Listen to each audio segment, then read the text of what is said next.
오늘 우리가 함께 나눌 말씀은 에베소서입니다. 에베소서 4장 1절로 6절까지의 말씀을 함께 보도록 하겠습니다. 아멘. 아멘. 오늘은 우리 교회가 5주년을 맞이하는 그런 복된 기념의 주일입니다. 코로나 팬데믹으로 다 같이 모일 수 없었던 시기에 복음을 알고 복음을 믿고 그 믿는 것 때문에 함께 모여서 첫 예배를 드렸던 그때가 벌써 5년이라는 시간이 흘렀다.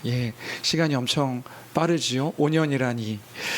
그때 다 같이 모여서 첫 예배를 드리고 정확히 2주 후에 이제 집합 금지 명령이 떨어져서 함께 모이지 못했던 그런 시간들이 있었던 것 기억이 납니다. 소수의 인원만 예배당에 모여서 예배드렸고요. 다른 분들은 이제 돌아가면서 예배당에 참석하고 대부분은 줌으로 예배드렸던 그 아쉬웠던 때의 기억이 있습니다. 여러분들 기억하실까요? 너무 먼 얘기 같지만 5년 전 이야기 같지만 지금 생각하면 우리가 함께 그때 예배함을 사모했고 얼른 모여서 우리가 함께 예배해야 하는데 그런 예배함을 사모했고 또 모이는 것을 얼마나 기대했는가. 그때가 이렇게 5주년을 맞이하는 이 주일을 기대하면서 떠올랐던 것 같습니다. 마치 로미오와 줄리엣처럼 세상이 우리를 막는 거예요. 우리가 사랑하지 못하도록, 함께 모여서 살아가지 못하도록 막았던 때가 있었던 것이지요. 그래서 우리는 언제 다 같이 모여서 예배할 수 있나, 이 코로나는 언제 끝나서 우리가 배운 대로 성경적 교회로, 성경 안에서 말했던 그 교회로 살아갈 수 있는가, 아쉬움과 설레임이 가득했던 그런 시간들이 있었던 것 같습니다. 그런 시간들이었음을 좀 기억할 때에 5년이란 시간이 지났는데요. 지금은 어떠신가요? 지금은 여러분들의 마음은 어떠신지 오늘 이 아침에 묻고 싶습니다. 바라기는 우리가 주 안에서 가졌던 그 첫 마음들, 첫 기대들, 그리고 하나님께서 우리를 구원의 길로 인도하심의 그 일들을 잊지 아니하는 교회가 되길 주님의 이름으로 간절히 축원합니다. 하나님께서 일하시는 그 일들을 바라봐야 하는 것입니다. 사람이 어떠한 그 모습과 태도들이 아니라 하나님께서 우리를 지어져 가시고 지게 하시고 지음으로 세워 가시고 또 우리 가운데 선한 일들로 이뤄 가심을 바라보는 교회가 되어야 될 줄로 믿습니다. 오늘은 교회 시작과도 같은 그 복음의 이야기를 함께 다시금 정리하면서 교회에 대한 이야기들로 에베소서 함께 살펴보려고 하는데요. 모두가 다시 한번 정리하며 기억해 보면 좋을 것 같습니다. 우리가 믿고 있었던 그 믿음이 무엇인지, 어떤 것들을 믿으며 우리가 교회로 살아가는지 다시금 정리하는 시간 되었으면 좋겠습니다. 사랑하는 여러분, 우리는요 하나님을 믿습니다. 믿으시지요? 하나님을 믿습니다. 그래서 하나님이 세상을 창조하셨다는 사실도 있는 것이지요. 신앙은 여기서부터 시작합니다. 하나님이 계시다. 하나님이 세상을 창조하셨다. 그러면 하나님이 왜 세상을 창조하셨습니까? 창조하신 분명한 목적이 있으니 그것은 곧 하나님의 영광을 위하여서 하나님께서 세상을 창조하신 것입니다. 하나님의 영광, 하나님 되심이 흘러넘치는 것. 영광이란 단어 자체가 흘러넘친다, 가득해서 흘러넘친다는 것이 영광이었잖아요. 하나님의 영광이 선포되어지는 것, 이 온 만물을 통하여서 하나님께서 보이시려고 했던 궁극적인 목적입니다. 그리고 더불어서 성경을 통해서 우리에게 알리신 하나님의 뜻이 있으니 그 뜻은 하나님의 나라를 이루시는 일이다. 이런 이야기들로 우리가 함께 그 믿음의 내용들을 시작했습니다. 그래서 하나님의 영광, 하나님의 나라, 그 단어만 들어도, 그 단어만 이야기해도 사실 저는 여전히 설레이고 여전히 소망되어지고 그 하나님의 영광과 하나님의 나라가 얼마나 귀한가 복된가 기억하면 기억할수록 그렇지 하나님께서 이 일들을 이루가시지, 이것들을 보이시는 것이지, 그렇게 찬양하지 않을 수 없게 되어지는 것 같습니다. 여러분들은 어떠신가요? 하나님의 영광, 하나님의 나라 일들에 여러분들 여전히 가슴 벅차게 나의 믿음의 내용들이 그거지 기억하시지요? 그래서 우리 교회는 복음을 처음 나눌 때마다 반복하고 또 반복하는 것이 있습니다. 그래서 처음 시작을 이렇게 시작하지요. 어떻게 시작하냐 하면 존재의 이유는 무엇인가? 나라는 존재가 이 세상에 살아가는 이유는 무엇인가? 그것을 고민하는 것으로부터 이 복음을 우리 교회는 시작합니다. 왜 사는지, 사는 이유가 무엇인지, 사춘기를 기점으로 해서 우리는 끊임없이 사는 목적에 대한 질문들을 하게 되는 것 같아요. 아주 어렸을 때는 이런 질문들을 그냥 막연하게 하지 않는 경우들이 많은데 이 사춘기를 기점으로 이런 고민들을 하게 되는 거지요. 나는 도대체 왜 사는가? 나는 살다가 사는 목적이 무엇이며 죽으면 어떻게 되는 것인가, 이런 질문들을 이 질문에 깊이 생각하는 고민하는 사람들이 있는가 하면 이 질문의 깊이가 그렇게 깊지 않은 사람들도 있습니다. 저는 개인적으로 첫 번째 부류의 사람이에요. 어렸을 때부터 사춘기를 기점으로 삶 자체가 너무 두렵고 죽음에 대한 공부가 너무나도 끔찍해서, 너무나 무서워서 나는 왜 사는가? 나는 왜 존재하는가? 죽음이란 무엇인가? 죽으면 모든 것이 끝나는가? 물론 어렸을 때부터 교회 아버지께서 목사님이심에도 불구하고 이런 질문들을 너무 깊게 해서 다른 사람들이 염려할 정도로, 이 어린아이가 왜 이런 질문들을 왜 하는가라고 염려할 정도로 그렇게 이런 것에 대한 고민이 깊었던 사람이 저였습니다. 그래서 이 답을 찾는 것이 저에게 너무나도 중요했죠. 너무 중요했어요. 물론 이 질문이 너무 힘든 질문이니까 애써서 생각하지 않고 피하는 경향의 사람들도 있더라고요. 사실 저는 모든 사람들이 다 그런 질문을 하는 줄 알았습니다. 다 이것 때문에 힘들어하겠구나 생각했는데 별로 힘들어하는 사람들이 그렇게 많지 않은 거예요. 나만 왜 이것 때문에 괴로워하지? 근데 그런 사람들도 이런 질문을 하지 않는 게 아니라 이런 질문이 너무 힘드니까 애써서 이 질문을 그냥 잊어버리고 그냥 사는 거라고, 오늘 한 날 그냥 사는 거지 생각을 멈추고 살아간다는 것을 알게 됐어요. 그런데 이런 사람들이라 할지라도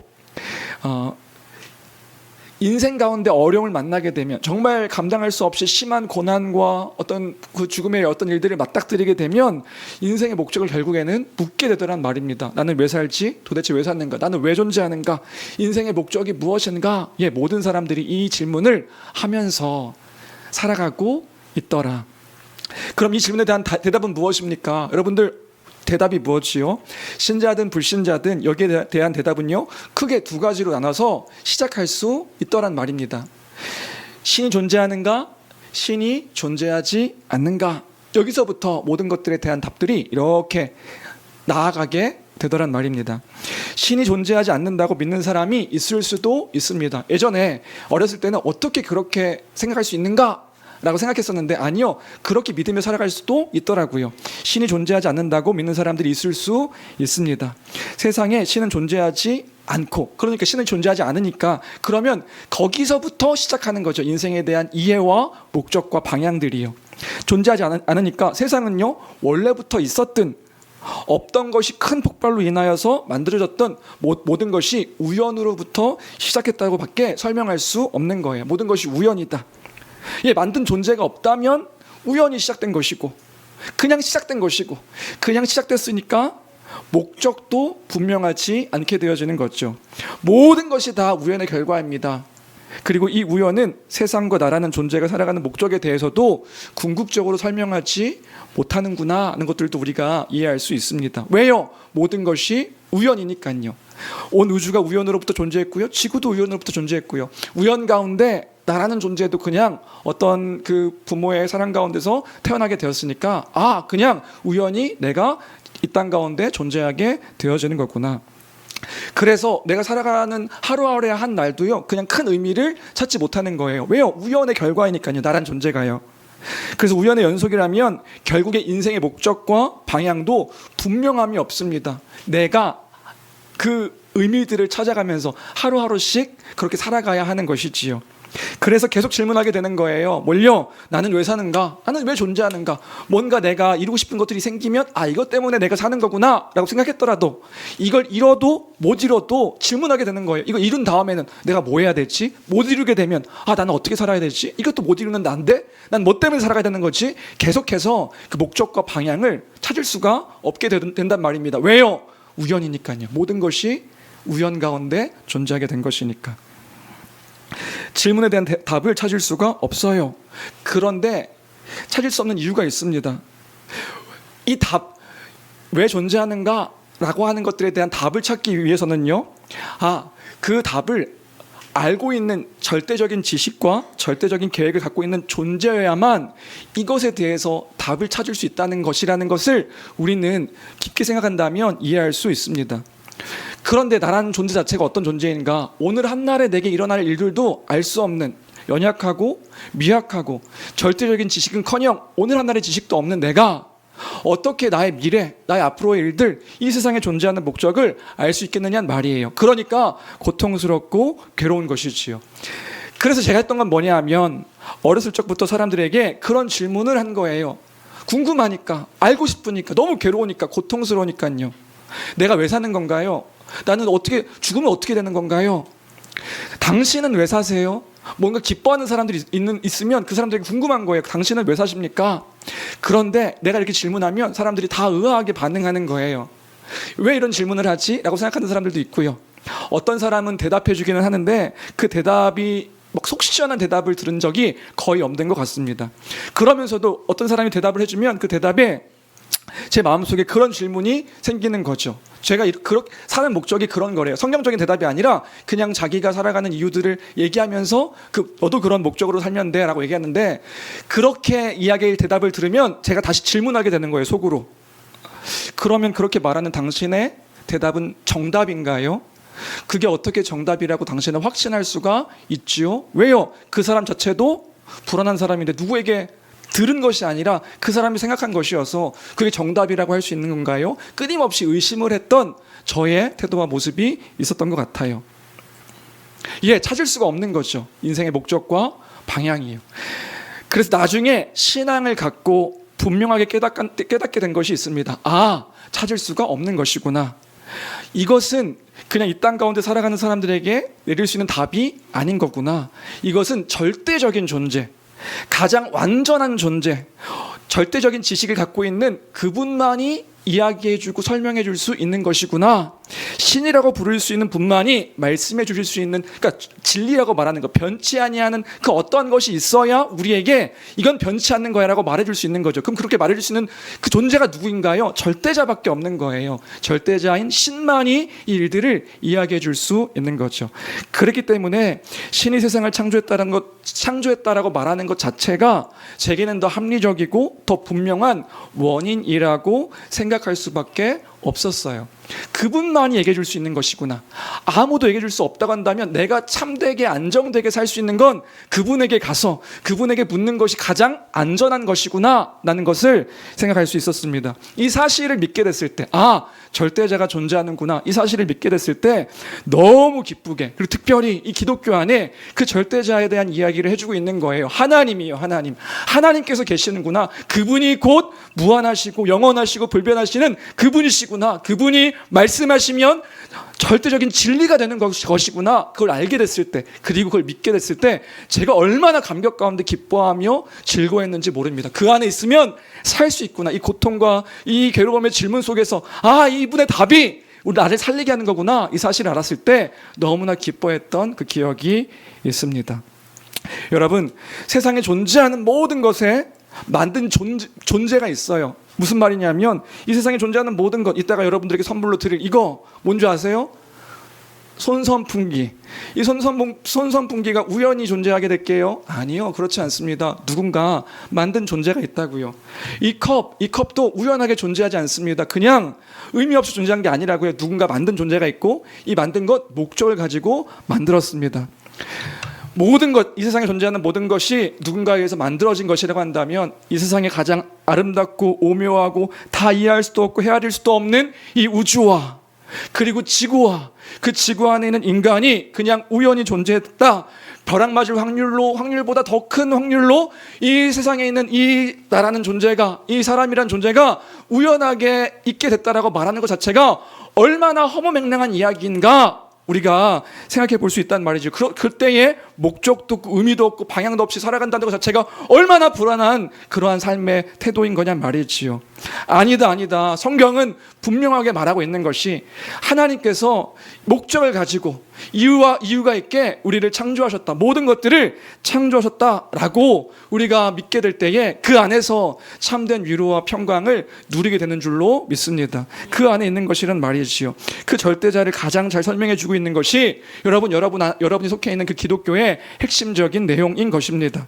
특별히 역사적 기독교 안에서, 그래요, 교회가 함께 믿어왔던 그 2000년 역사 속에서 함께 믿어왔던 그 믿음의 내용들이 다르지 않기 때문에 그 안에서 우리가 안전하게 교회가 믿는 믿음의 고백 속에 살아갈 수 있음을 보게 되어지는 것이란 말이지요. 주안의 사랑하는 성도 여러분, 그 믿음 가운데 참된 안심과 평안과 위로를 기억하고 또 누리고 고백하는 교회가 되기를 주님의 이름으로 간절히 축원합니다. 그래서 여기서부터 시작하는 거예요. 하나님이 계시다. 하나님이 세상을 창조하셨다.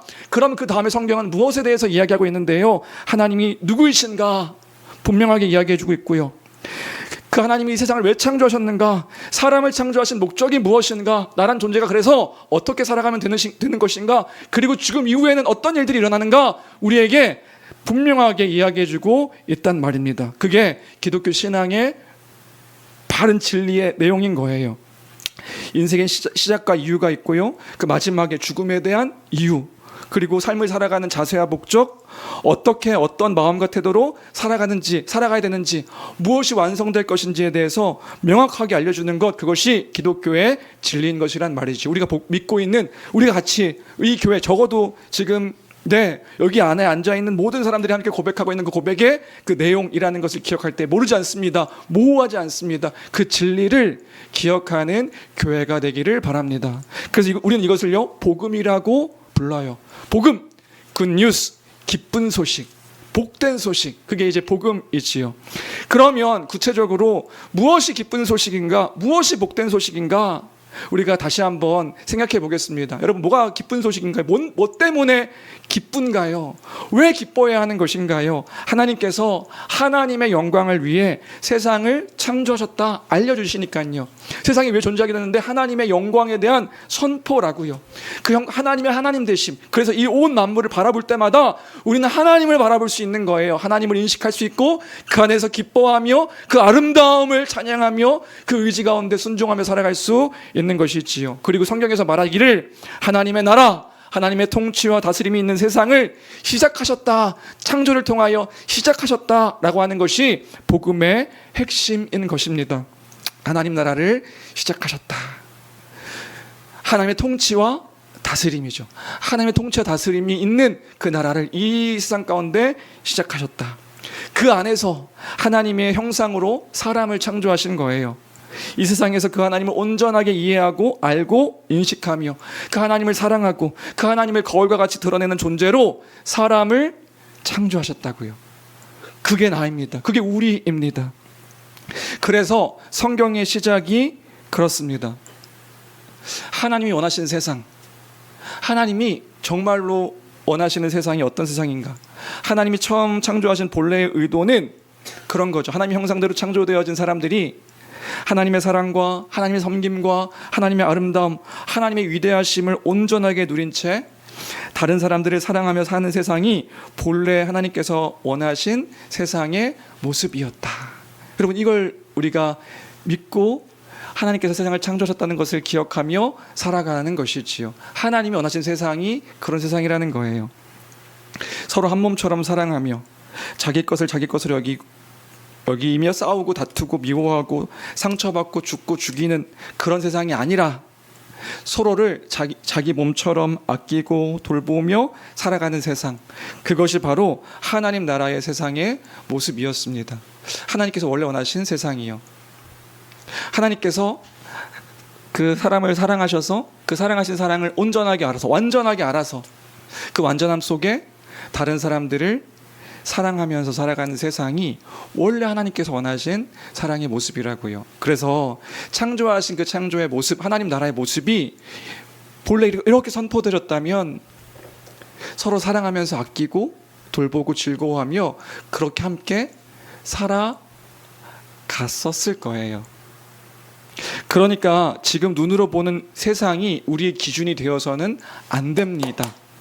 다시요. 여러분이 지금 눈으로 보는 그 모든 매스미디어든 여러분들이 살아가는 세상 속에서 여러 갈등과 싸움과 미움의 이 일들이 우리의 기준이 되어서는 안 되는 것이라고요.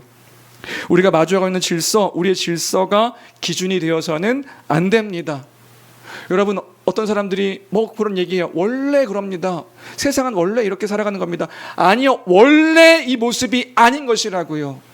하나님께서 원하시는 세상의 모습이 원래 그게 아니라고요. 근데 자꾸 우리가 보여지는, 눈으로 보여지는 어떤 사람들의 태도를 원래 그렇게 우리가 살아가야 되는 태도로 기준 삼는 경우들이 있는데, 아니다. 우리 기준은요, 하나님의 말씀이고 하나님께서 창조를 통해서 보여주신 그 세상이 원래 우리의 기준인 것이에요. 그게 뭔데? 사랑하면서 사는 세상이요.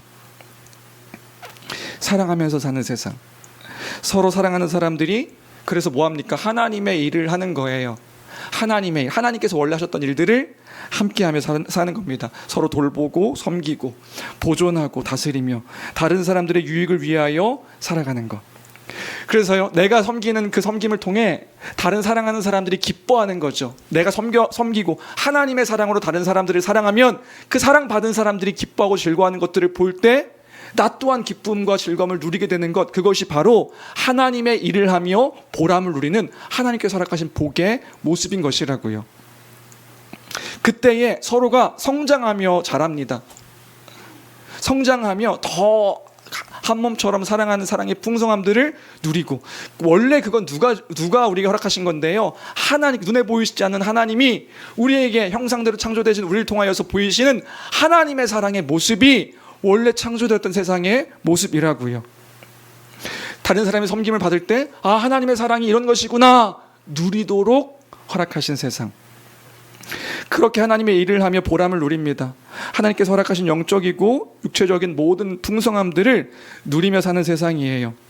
그 세상이 하나님 나라의 복을 누리는 안식과 영생의 삶이라는 것을 기억한다면, 하나님이 이런 세상을 시작하신 것이구나, 이런 세상을 회복하시기 위하여서 지금 복음의 내용이 뭡니까? 예수 그리스도를 십자가에 죽이시고 부활케 하심으로 그 하나님의 나라를 이 땅 가운데 시작하셨다는 이야기가 복음의 이야기라는 것을 우리가 기억할 수 있을 때에, 그런데 왜 우리가 사는 세상이 이렇게 어지러운 겁니까? 하나님께서 그렇게 세상을 복되게 창조하셨는데 왜 세상이 이렇게 어지럽고 혼란스럽고 서로 반목하고 싸우고 죽고 죽이고 서로를 미워하고 못 잡아먹어서 안달이고 괴로움에 몸부림치면서 사는 이유가 무엇입니까? 원래 하나님께서 만드신 세상의 모습이 아니라고요. 성경은 그 이유를 분명하게 이야기합니다. 뭐예요? 죄의 결과예요. 죄의 결과. 하나님이 그렇게 만드신 것이 아니라 죄의 결과인 것이에요. 하나님의 주인 되심을 거부한 채 자기 사랑으로 가득해서 여전히 제 멋대로 제 마음대로 살려고 하는 그 중심의 태도가 우리에게 가득하기 때문에, 모든 사람들에게 가득하기 때문에 이 하나님 나라의 복이, 아름다운 복이 와장창창 깨진 것이란 말이지요. 그리고 그 하나님은 그 죄인들을 심판하십니다. 죽음이라는 심판을 통하여서 영적이고 육체적인 모든 것들을 벌하시기 때문에 하나님으로부터 모든 것이 끊어진 채 삶을 살아가는 우리여서 이 세상이 어그러지고 깨지고 싸우고 죽이고 죽고 하는 것들로 그렇게 보여지는 것이다. 그 죄의 뿌리는 뭡니까? 결국에는 자기 사랑이죠. 자기 사랑. 하나님의 주인 되심에 대한 거부입니다. 그리고 이러한 태도는 믿음이 있노라 하는 우리가 가볍게 여겨서는 안 되는 끔찍한 태도라는 것을 우리는 결코 잊어서는 안 되는 것이에요. 사랑하는 여러분, 죄는 끔찍한 겁니다. 그 죄, 하나님의 주인 되심을 거부한 채 내가 주인 되어서 내 멋대로 살아간다는 것 자체가 이게 하나님 나라의 복과 안식과 영생을 와장창창 모든 것들을 망가뜨린 끔찍한 것이구나. 그런데 우리가 어떻게 함부로 죄 가운데 거하여서 우리가 그 죄 가운데 있음에도 불구하고 마음대로 살 수 있느냐 말이지요.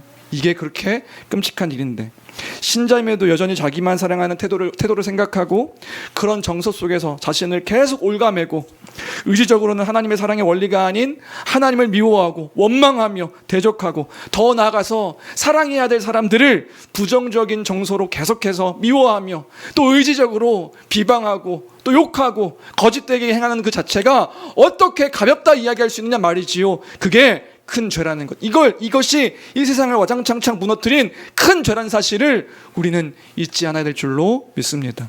주 안에 사랑하는 성도 여러분, 하나님 나라의 백성이 살아가는 삶에 분명한 원리가 있어요.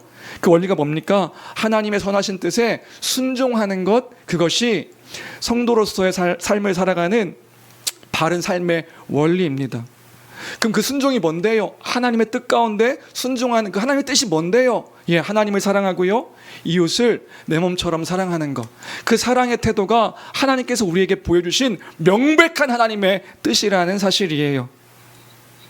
다른 사람들을 괴롭게 하기 위해서, 괴롭히기 위해서 우리가 살아가는 것이 아니라 하나님의 사랑으로 그 사랑 가운데 거하여 다른 사람들을 사랑하며 사는 삶. 왜 그거 거기에 순종하게 하셨는데요? 그래야 살 수 있으니까요.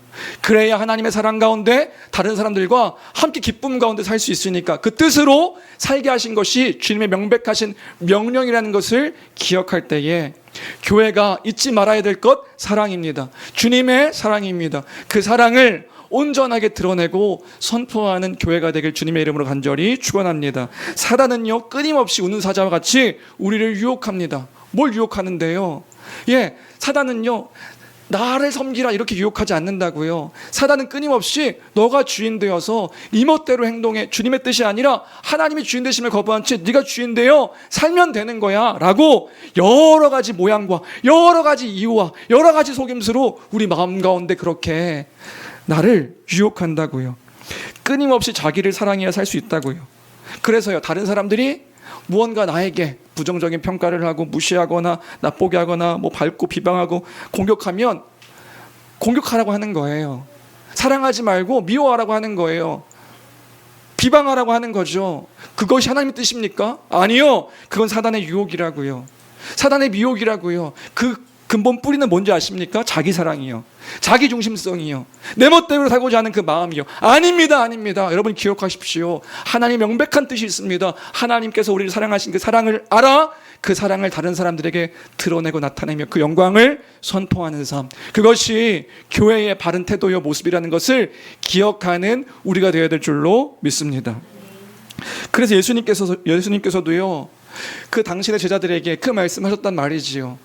내가 너희를 사랑한 것 같이 너희도 서로 사랑하라. 우리 주님이 사랑하신 것이 롤모델 되어서 내가 너희를 사랑한 것 같이 너희도 서로 사랑하라. 너희가 서로 사랑하면 이로써 모든 사람들이 너희가 그때 내 제자인 줄 알 것이니, 교회 성도들에게, 그리스도 안에서 그리스도로 말미암아 교회된 하나님 백성된 자들에게 주님이십니다, 우리의 주인이십니다 라고 고백하는 그들에게 명령하신 것, 내가 너희를 사랑한 것 같이 너희도 서로 사랑하라 라고 말씀하신 것을 우리가 기억할 수 있다면, 사랑하는 여러분, 우리가 서로 사랑함으로 주님께서 허락하신 교회의 그 참된 아름다움을, 질서를, 그 모습을 지키며 살아가는 교회가 될 줄로 믿습니다. 그게 우리의 모습이어야 한다. 이게 마땅한 우리의 모습이어야 된다. 주님이 우리를 사랑하신 것 같이, 다른 사람이 나를 사랑한 것 같이가 아니라, 똑같은 비율로 사랑하는 그게 아니라 주님이 나를 사랑하신 것 같이 내가 다른 이들을 사랑하여서 주님의 사랑을 드러내는 것. 여러분, 주님의 사랑을 받는 것, 이것도 귀하지요. 그런데 먼저는 주님의 사랑을 드러내는 것, 그것이 내가, 교회된 내가, 구원받은 내가 해야 할 일이라는 사실들을 기억함으로, 사랑하는 여러분, 주님의 사랑을 하나씩 하나씩 머금고 그리스도의 향기를 드러내는 교회가 되기를 주님의 이름으로 간절히 축원합니다. 그렇게 살아가는 것이 하나님 나라 백성된, 하나님께서 원하신 세상, 그 세상에 회복되어진 교회로서 하나님 나라의 백성된 교회가 보여야 할 태도인 것이에요. 5주년을 맞이하는 우리 교회가 다시금 그 복음으로 시작했잖아요. 그 복음으로 말미암아 하나님의 일들이 예수 그리스도로 이것이 이루어졌다는 것들을 우리가 믿음으로 고백하며 교회가 된 것이잖아요. 그 교회가 다시금 본질로 돌아가 그 복됨을 선포하는 교회가 되기를 주님의 이름으로 간절히 축원합니다. 그런 맥락 속에서 오늘 우리가 에베소서를 함께 읽었습니다. 사실 에베소서 이 본문, 그리고 이 내용은요, 작년에 에베소서 강의할 때도 이야기 나눴고요, 성경적 교회할 때도 이야기 나누고요, 심지어는 우리 복음에 기초할 때도 일부분 얘기 나누는 내용들입니다. 에베소서 핵심이 뭐죠? 교회예요, 교회. 교회에 대한 이야기를 하고 있는 게 에베소서, 그 바울 서신에서 에베소서가 가지고 있는 그 주제의 내용이지요. 왜 이걸 썼는데요? 유대인과 이방인의 극심한 갈등 속에서 하나님께서 예수 그리스도를 통해 이루신 일이 무엇인지 알게 하신 것, 이게 에베소서의 핵심이었습니다. 기억하실까요? 에베소서 이 편지를 받는 성도들이 어떤 상태였는데요. 여러 가지 막 부흥을 경험했던 그 에베소의 성도들이 여러 가지 그 핍박과 환난과 어려운 일들로 인해서 뭔가 눌리는 일들이 있었다고요. 낙심하고 두려워하고 있었습니다. 분명히 예수를 믿고 복음을 통하여서 그리스도의 구원의 풍성함을 알게 되었는데, 믿었는데 은혜라고 말할 수 있을 만큼 수많은 기적도 경험하고요, 하나님의 사랑도 알게 되고요, 구원의 복됨도 모르는 것 아닌데 시간이 지나고 믿음을 따라서 교회로 살아갈 때에 너무나 많은 낙심된 일들이 많음을 이제 알게 되어서 그들에게 썼던 편지가 이 에베소서였던 거예요. 이런 문제가 있었죠. 자신들에게 복음을 전한 바울이 감옥에 갇힌 그런 일들을 듣게 되었습니다. 언제 풀려날지도 모르는 그런 상황 가운데 사도의 소식을 듣게 되는 거죠. 질문하는 거예요. 하나님은 왜 복음을 전한 사도를 감옥에 가두셨을까? 분명히 하나님 복음을 아름답게 전했던 그 사도를 왜 감옥 가운데 내버려 두실까? 질문할 수 있고요. 또 그런 질문을 하는 겁니다. 도대체 교회로 살아간다는 것이 무엇인가? 이런 현실적인 질문들이 이 에베소 교회 성도들에게 생겼던 것이에요. 교회 성도들은요, 개인적으로는 신앙적인 의심이 생길 수 있는 그런 시간들이었습니다. 왜요? 믿음 때문에 애매하고 아름다운 환란이 생겼기 때문에, 어려운 환란이 생겼기 때문에 그런 거지요. 처음 신앙생활할 때 뭔가 다 이길 수 있을 만큼 벅찬 어떤 그 믿음의 시간들이 흐른 뒤에 여러 이 믿음 때문에 오는 환란과 그 고난과 어려움들이 에베소 교회 성도들에게 있었던 거예요. 그럴 때 서로 함께 살아갔던 교회가 무언가 든든한 버팀목처럼 느낄 수 있었다면 그나마 그 상황을 이겨내는데, 그 상황을 바라보는데 이길 수 있을 것 같은데, 그런데 문제가 생긴 거예요. 성도들 안에서의 갈등. 유대인 성도들과 이방인 성도들 간의 갈등의 어떤 큰 골이 생기게 된 거죠. 어떻게 해요? 유대인들은 유대인들 나름대로 자신들이 언약 백성이라는 사실 때문에 이방인들을 무시하고요, 이방인들 역시도 그 율법과 절기를 지키려고 하는 그 유대인들의 태도가 못마땅해서 그 안에 뭔가 분열이라고 말할 만큼 큰 갈등이 갈등이 있었던 게 에베소 교회의 상황과 형편이었단 말입니다. 그러니까 그럴 때에 이 큰 갈등이 있으니 복음으로 들었던 하나님 나라의 일들이 너무나도 피부에 와닿지 않고 그 믿음이 의심되어지고 신앙이 막 흔들리게 되어지는 그 일들을 이 바울이 듣게 되었을 때 썼던 편지가 에베소서였다. 그럼 그들에게 한 말은 무엇인가요? 1장부터 3장까지 그 이야기한 거잖아요. 삼위 하나님께서 너희를 택하셔서 부르셔서 구원하신 일들이 이렇게 크지 않은가? 창세 전에 너희를 택하심으로 말미암아 삼위 하나님께서 이 구원의 일들을 이뤄가신 것이야. 이방인들도 이제는 언약 외에 하나님과 아무런 상관없던 자들이었는데 이제는 그리스도 안에서 너희를 부르셔서 막힌 담을 예수 그리스도의 십자가로 말미암아 허물어 버리시고 유대인과 이방인 이 둘을 그리스도 안에서 하나 되게 하셨지. 누가? 우리 주님이. 그래서 이 놀라운 일들로 말미암아 우리를 한 몸, 한 세 사람, 한 세 존재로 만드셔서 이제는 하나님의 백성이요, 하나님의 가족이요, 하나님의 성전으로, 교회로 우리를 부르셨지. 이 사실을 우리가 어떻게 잊을 수 있단 말인가? 그 부르심이 얼마나 영광스럽고 큰 일인데 만물 가운데 만물을 충만하게 하시는 그 일들을 교회로 말미암아 부르신 너희들로 말미암아 이 일들을 이루어가시는데 하나님의 일들을 우리가 잊는단 말인가? 이런 이야기들이 1장부터 3장까지의 내용이었던 것이지요. 누구인가? 어떤 삶을 살아가는 자들인가?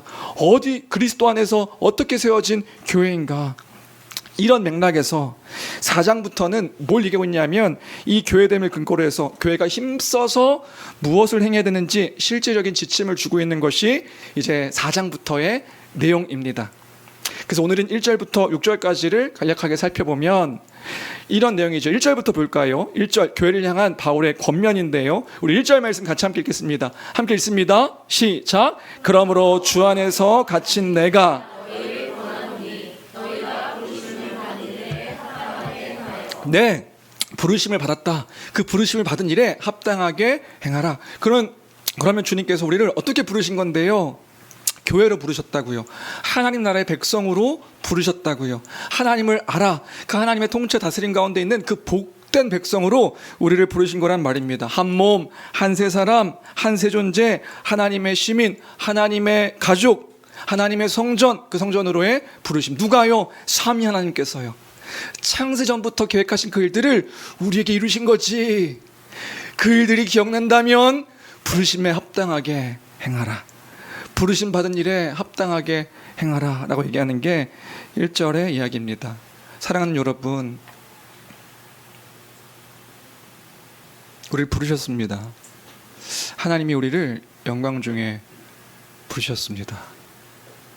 수많은 사람들 가운데 택하셔서, 택해 잡으셔서 그리스도 안에서 우리를 하나님의 백성으로, 교회로 부르셨습니다.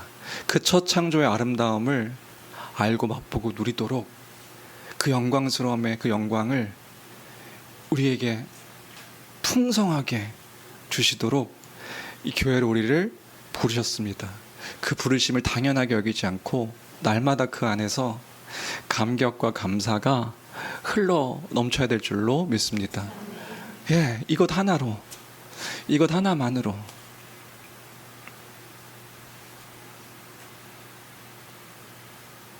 우리가 하나님께 감사해야 될 그 이유는 충분합니다. 분명합니다. 잊지 아니하는 교회가 되었으면 좋겠습니다. 그런 존재들임을 기억하면서 이제 합당하게 그 순종의 삶을 살려고 명령하는 게 2절부터의 이야기지요. 2절부터 3절까지 우리 같이 함께 읽어볼까요? 함께 읽겠습니다. 시작. 모든 겸손과 온유로 하고 오래 참음으로 사랑 가운데서 서로 용납하고. 예, 하나씩 하나씩 기억하시지요. 뭘로 하라고요? 모든 힘써 지켜야 될 게 뭐라고요? 모든 겸손. 모든 겸손으로 교회 성도들이 행해야 된다라고 이야기하고 있지요. 겸손이 뭔가요? 자신을 낮추는 것이요. 다른 사람을 나보다 더 낮게 여기는 것이 겸손입니다. 내가 더 나은 자라는 사실을 버리고 자신이 더 높은 사람이다 이런 태도를 버리고요. 다른 사람을 나보다 더 높게 여기는 태도, 교만하다는 것과 반대되는 태도가 겸손이지요. 인간은요 그런 것 같아요. 죄성 가운데, 부패성 가운데 있는 우리는요, 무언가 물질적으로든 지식적으로든 경험적으로든 나이적으로든 더 많은 것을 가지면요, 그것으로 다른 사람 위에서 다스리려고 하고 무언가 높아지려고 하는 태도를 보이는 것 같습니다. 여러분, 근데 그것은요 교만이라고 하는 거예요. 교만이요. 주님께서 우리에게 말씀하시는, 명령하시는 건요 모든 겸손이라고요. 그럼 겸손이 뭔데요? 다른 사람을 나보다 더 나은 자라고 여기는 것입니다. 어느 순간에 저도 그런 것 같아요. 내가 많은 것을 아는 것이 기준이 되어서 다른 사람을 판단하기를 참 좋아하지요. 우리가 그런 태도를 보일 때가 너무나도 많은 거예요. 마치 내가 모든 것을 아는 것처럼 다른 사람들을 뭔가 의식적으로든 의식적이지 않든 아래로 보고 조금 더 알게 된 그 지식들을 가지고 다른 사람들을 평가하려는 경우들이 너무나도 우리에게 많이 있습니다. 여러분, 그게 아니라고요. 그게 아닌 것입니다. 여러분, 다른 사람들을 먼저 바라보는 게 아니라 그 알게 된 하나님에 대한 지식으로 나를 바라봐야 하는 것이에요. 나요, 나. 나는 어떠한 자인가? 나 자신을 성찰해야 하는 것입니다. 우리가 지금 함께 나누는 북시어링 내용도 그런 내용이 있지요. 우리가 정말 많이도 자기를 성찰하는 그 힘이 너무나 부족하다는 이야기를 하고 있어요. 나를 돌아보는 것, 나를 깊이 반성하고 나 자신이 어떤 존재인지를 보는 것이지 성찰인데 그것이 너무나도 약하다. 지금 시대가 SNS의 발달로 인해서 너무 생각하는 힘 자체도 무너져 있는 것 같아요. 생각하는 것 자체를 힘들어하는 거예요.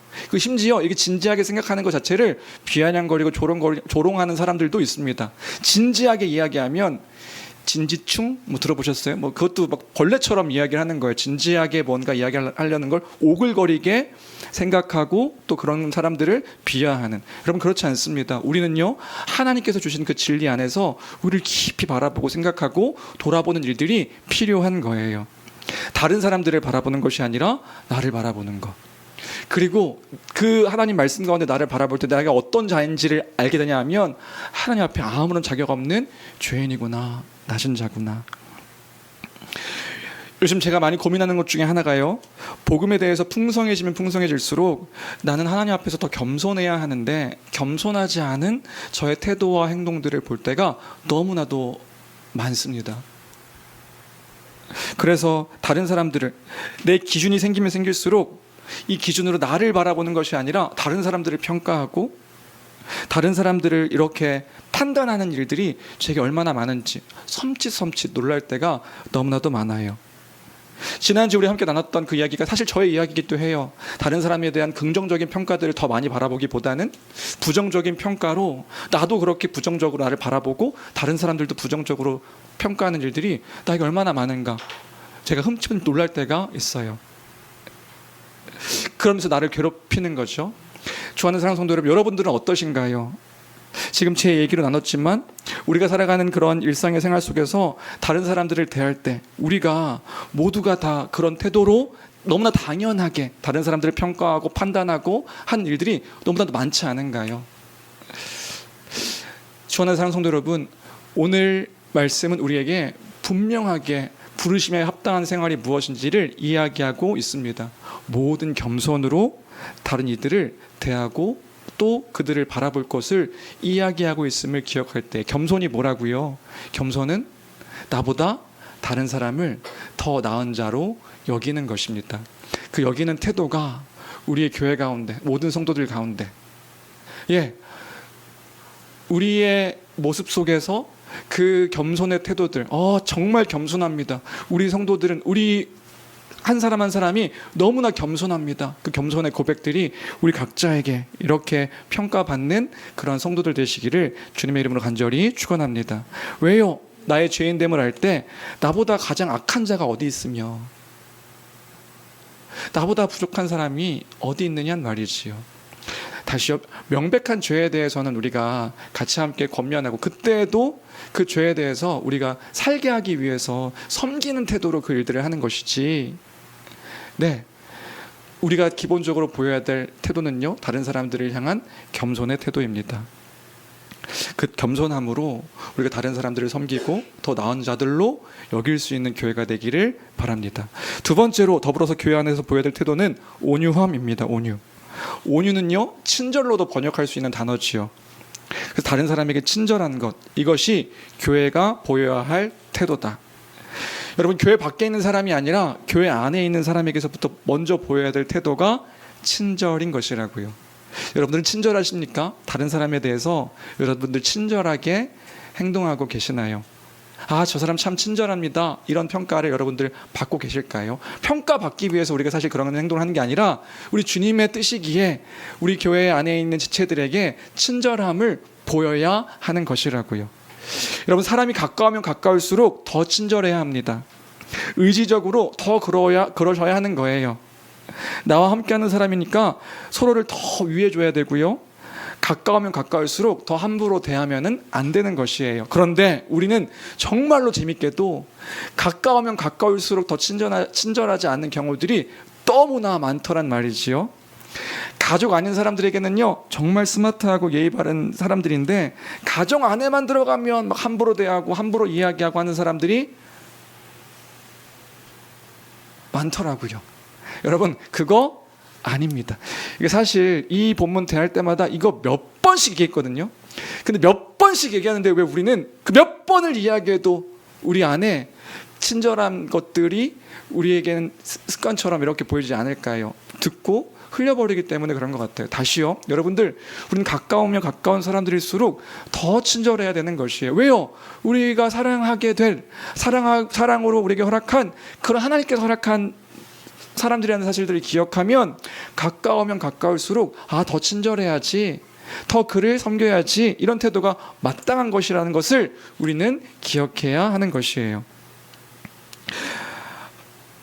가족들에게 막 함부로 하고요, 친구들에게 막말을 섞어가면서 막 얘기하는 경우들도 있더라고요. 왜 그럴까 봤더니 날 이해해 주니까, 저 사람은 나를 아니까 더 괴롭게 하는 거예요. 아니까 더 공격하는 거예요. 아니죠. 아니까 더 내가 더 나의 사랑을 펼쳐야 될 사람이라고 우리는 생각해야 되는 거지요. 성경을 보면 분명한 기준이 있는 거예요. 그 분명한 기준이 뭐냐면 주님께서 우리를 한 몸으로 부르시는 그 사람들을 더 사랑하는 것, 더 아끼는 것, 내 몸처럼 생각하는 것, 그만큼 아껴야 될 존재로 기억하는 것. 왜요? 내게 가장 소중한 존재로 부르셨으니까요. 여러분 한번 생각해 보십시오. 여러분에게 지금 가장 소중한 게 무엇인가요? 사도 바울은 특별히 옆에 있는 지체들을 온유함으로 대할 것을 말하고 있습니다. 서로가 으르렁거리면서 유대인과 이방인이 우리는 해결될 수 없어, 우리는 그렇게 할 수 없어, 그럴 수 있는 존재들이 아니야, 이렇게 끝나는 문제가 아니라고요. 겸손과 온유를 잃어버리는 것이 아니라 진짜 보여야 될 태도가 모든 겸손과 온유라는 것을 말해주고 있음을 기억할 때에 여러분 은연중에라도 이런 말의 습관들을 버리는 우리가 되었으면 좋겠습니다. 뭐요? 나는 원래 그럴 수 없는 사람이야. 나는 기질상 다른 사람들을 사랑할 수 없는 사람이지. 나는 그렇게 못하는 사람이야. 여러분 그게 어디 있습니까? 그런 태도가 얼마나 주님의 말씀 가운데 반하는 태도입니까? 그게 얼마나 큰 자기 사랑입니까? 그럼 그게 아니라고요. 예수 그리스도로 우리를 옷 입히셔서 우리를 통하여, 우리에게 성령을 통하여서 말씀하시고 그 선의 모습을 따라 살게 하셨는데 못한다, 안 된다, 아니요, 아멘, 아멘, 주님의 뜻이니 순종합니다. 그 순종함을 통하여서 그 온유함, 그 친절의 태도를 보일 수 있는 교회가 되기를 주님의 이름으로 간절히 축원합니다. 그런 태도 이제 보이셔야 되는 거예요. 그런 태도로 살아가셔야 되는 거예요. 왜요? 우리가 오늘 말씀을 통하여서 그 주님의 뜻을 받았으니까요. 세 번째는 오래 참음입니다. 오래 참음. 오래 참음으로 사랑 가운데서 서로 용납하라. 오래 참은 언제까지 참는 거라고요? 오래 참는 거요. 오래 참음입니다. 오래 참음. 언제까지 참는가? 주님께서 다시 오실 때까지. 여러분 결단하십시오. 오래, 우리 그냥 나 더 이상 참을 수 없어, 안 참아 할 때 참는 거라 했잖아요. 우리 좀 더 갑시다. 그거 말고 언제까지 참는 거냐면, 오래 참는 건요, 주님이 다시 오실 때까지 참는 게 오래 참음이에요. 오 하다 보니까 주님이 오셔요. 기도하세요. 기도. 주님 오십니다. 오래 참는 거예요. 그런데 생각하건대 이 오래 참음이 너무나도 어렵습니다. 이거 도대체 어떻게 참을 수 있는 거란 말인가? 그래서 그리스도의 사랑이 없으면 불가능한 일 같아요. 하나님의 무한하신 사랑으로, 그 사랑 때문에, 그래서 우리가 오래 참지 못할 때 기억해야 될 건 뭐냐면요, 하나님께서 나를 얼만큼 오래 참고 계신지를 묵상해야 하는 거예요. 나 같은 자를 하나님께서 얼마나 참고 계시는가.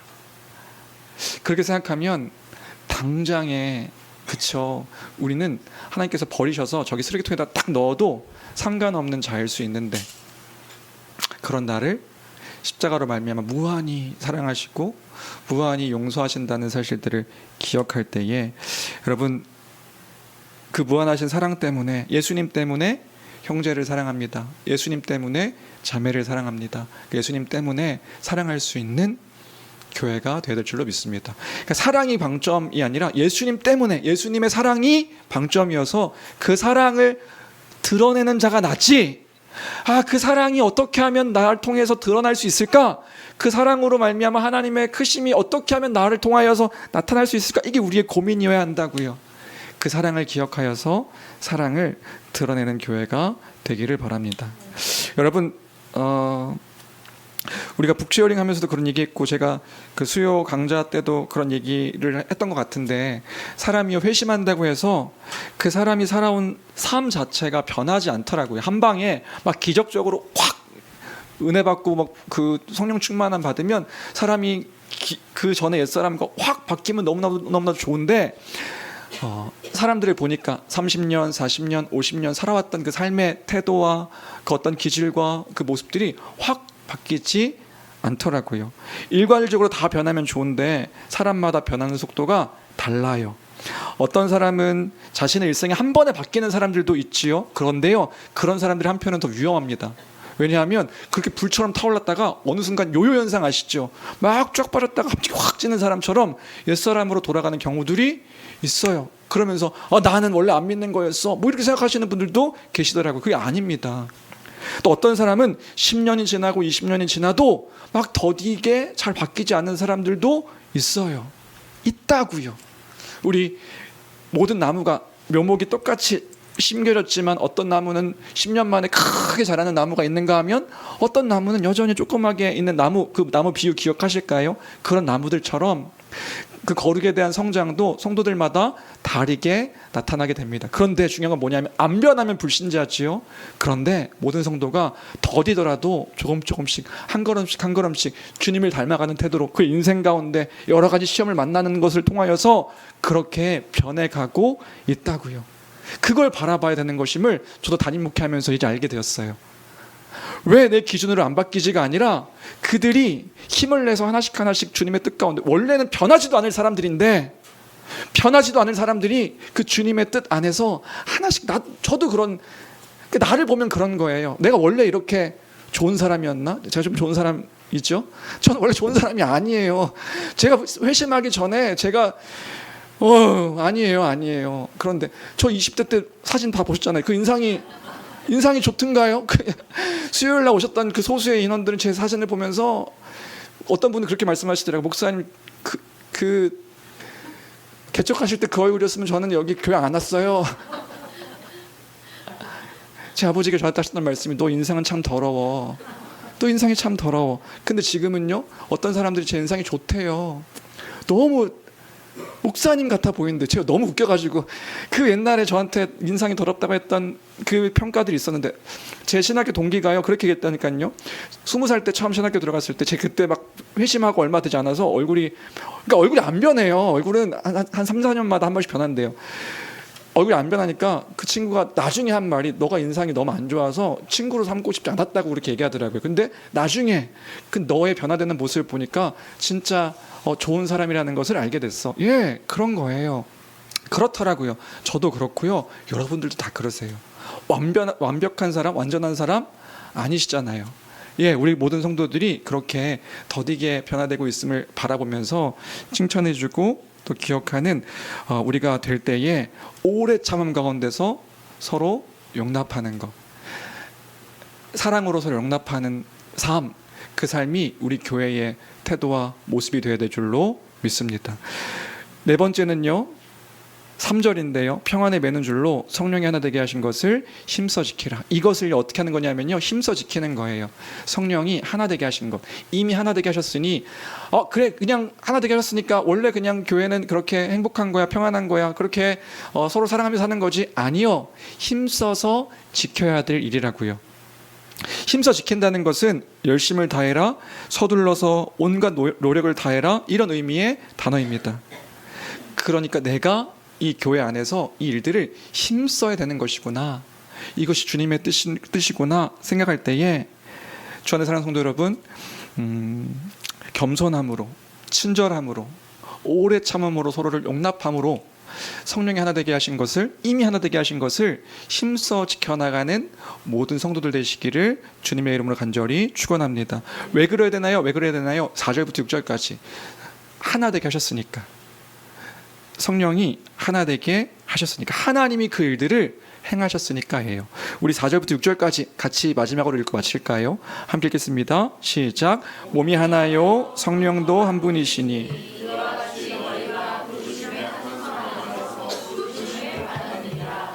주도 한 분이시요 믿음도 하나요 세례도 하나요 하나님도 한 분이시니 곧 만유의 아버지시라. 만유 위에 계시고 만유를 통일하시고 만유 가운데 계시도다. 모든 것 가운데 계신 하나님이 그 한 일들을 하나로 우리를 새롭게 하셔서 하나로 교회된 그 하나님 나라의 백성으로 살게 하셨음을 우리가 기억한다면 이것이 하나님의 뜻입니다. 여러분, 하나님의 뜻이라고요.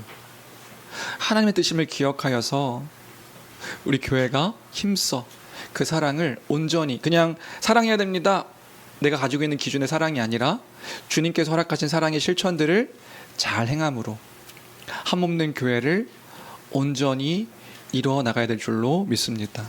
말씀을 정리할까요? 이거 다시 말씀드리지만 새로운 이야기가 아닙니다. 지금 이 설교 몇 번 했던 설교 같고요, 성경적 교회를 통하여서 우리가 몇 번씩 기억했던 그런 내용입니다. 또 합니다. 또 하는 이유는 무엇일까요? 다시 기억하자고요. 다시 우리 잊지 말자고요. 주님께서 우리를 이렇게 교회로 부르셨음을 잊지 말자고요. 힘써야 하는 것도 다시 기억하자고요. 언제까지입니까? 언제까지? 주님이 다시 오실 때까지. 주님이 오셔서 완성하실 그 나라의 일들을 소망하면서, 그럼 그 나라의 일들이 어떻게 이루어지는데요? 우리가 이 땅 가운데서 노력하는 그 일들이 씨앗이 되어서 이 지금 하나님께서 이루시는 영광의 그 풍성함들이 우리에게 보여질 때에 우리가 소망케 되어질 수 있는 거잖아요. 그러니까 우리가 한 사람 한 사람 너무 중요한 거예요. 여러분, 막 사시면 안 됩니다. 여러분, 한 사람 한 사람 그냥 막 나를 내버려 두면서 막 사시면 안 됩니다. 나도 존귀하고요, 다른 옆에 있는 지체들도 다 존귀한 거예요. 그 존귀함 속에서 하나님 우리를 부르셨음을 잊지 아니하며, 하나님께서 우리를 하나 되게 하셨음을 잊지 아니하며, 하나님이 이렇게 우리를 아름답게 교회로 부르셨지, 우리 주님이 행하신 일이지 잊지 아니하며 순종 가운데 사랑을 드러내는 교회가 되기를 주님의 이름으로 간절히 축원합니다. 여러분, 교회에서도 그러시고요, 가정에서도 그러시고요, 내가 있는 모든 자리에서 주님의 그 크심을 나타내는 자임을 잊지 않았으면 좋겠어요. 우리를 통하여서, 나를 통하여서, 나를 통하여 그 하나님의 아름다우심이 드러나게 될 줄로 믿습니다. 우리 말씀을 생각하면서 같이 찬양했으면 좋겠는데요, 우리가 이런 교회 되기를 원합니다. 우린 이런 교회입니다. 믿음의 고백을 함께 찬양하도록 하겠습니다.